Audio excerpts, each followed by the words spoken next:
Start मु Prashant Kumar Patnaik retired headmaster विशेषकर साईप्रिया welfare trust तरफ प्रति वर्ष ये शिशु दिवस पालन करा जाए। वर्तमान आज मु मुख्य अतिथि रूपे एठारे पहुँची थी। सुंदर भाव प्रति वर्ष ये करती पालन करती जहाँफल पिलांकर उत्तरोत्तर उन्नति करने चिंता करती एवं आज 22 जन पार्टिसिपेट आसते सुंदर भाव से वक्तृता प्रतियोगिता देते से प्रथम द्वितीय तृतीय देवा सहित कंसोलेशन प्राइज समस्त को दि जाइथिला।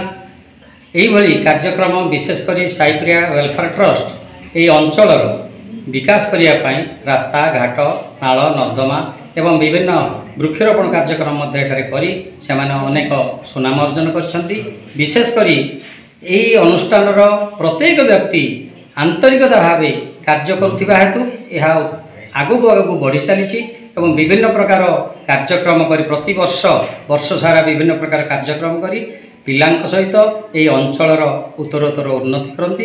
एथिपाई साईप्रिया वेलफेयर ट्रस्ट तरफ को धन्यवाद जनाऊँच। यही कार्यक्रम करंतु एवं लोक मानकर उत्तरोत्तर उन्नति करंतु यह ही मोर शुभेच्छा।